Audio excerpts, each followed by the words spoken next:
સિહોર નગરપાલિકામાં નવી street light આવી ગઈ હોવા છતાં શહેરમાં અંધારપટ, વિપક્ષ નેતા જયરાજસિંહ મોરી દ્વારા રજૂઆત।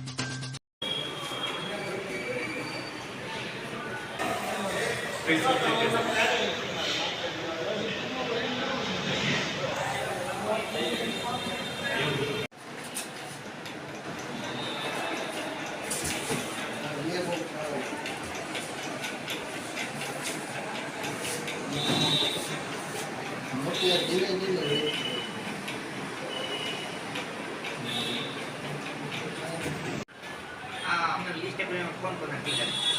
તમે આવો તમે ફસલ માં નામ પૂછો એની લિસ્ટ માં તમારું નામ છે એટલે આમાં લિસ્ટ માં નામ પૂછે તમે કીધું તમને ફોન કરવા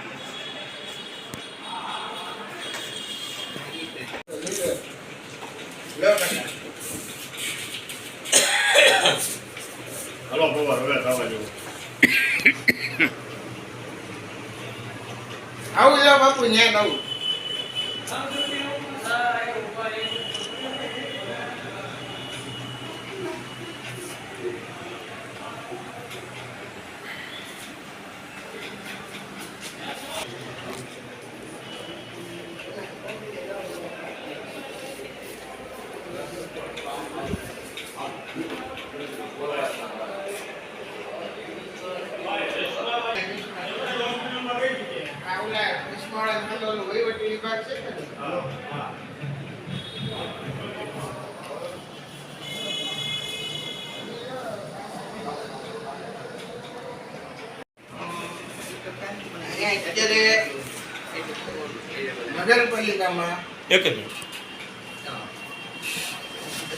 નગરપાલિકામાં ઘણા દિવસોથી લાઈટ આવી ગઈ છે અને માત્ર ઈચ્છા શક્તિના અભાવે કે વહીવટી અનાવડત ગણો કે જે ઘણી આવી ગયેલી લાઈટ છે પણ લોકો અત્યારે ગામમાં લાઈટના પ્રશ્નો સોલ્વ થતા નથી। અત્યારે કેટલાય થાંભલા બંધ છે, લોકોની કેટલી ફરિયાદો આવે છે અને લાઈટો હોવા છતાંય તે હવે કઈ જગ્યાએ કામ અટકું છે એ હવે જનતાએ નક્કી કરવાનું, જનતા માટે તપાસનો વિષય અમે છોડીએ છીએ। પણ અત્યારે અમારું જે કામ છે કે લોકો સમક્ષ સત્ય હકીકત ઉજાગર કરવી કે લાઈટો આવી ગઈ છે પણ હજી ગામમાં ઘણા જગ્યાએ હવે કોણે એનો હુકમ નથી આપ્યો કે કોની સહીના વાંકે અટકું છે કે કોના આયોજનના અભાવે અટકું છે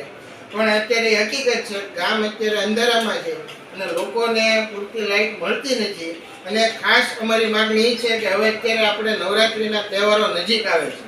અત્યારે નવરાત્રિ હોય, અત્યારે શેરી ગરબાનું ચલણ વધ્યું છે એટલે લગભગ તમામ વિસ્તારમાં ગરબાઓનું આયોજન થતું હોય ત્યારે સ્પષ્ટ માંગણી છે કે આજે લાઈટો પડી છે એ સૌથી પહેલાં જે પણ શેરીમાં જ્યાં પણ લાઈટ નથી, બંધ છે અથવા ફોલ્ટમાં છે તો પહેલા પ્રથમ આને ત્યાં લગાડવામાં આવે, બહેનો દીકરીઓની સલામતી જળવાય, સુરક્ષા જળવાય। એટલે આ લાઈટનો બીજે ક્યાંય ભાગ બટાઈ ન કરવામાં આવે અને નવરાત્રિ હોય અને એનો પહેલાં એક વખત સર્વે થઈ જાય ક્યાં ક્યાં વિસ્તારમાં નથી, કેટલી લાઈટની જરૂર છે અને નવરાત્રિ નિમિત્તે શેરીઓમાં જ્યાં લાઈટ ન હોય ત્યાં આ બધી લાઈટનો ઉપયોગ કરવામાં આવે એવી અમારી સ્પષ્ટ માગણી છે।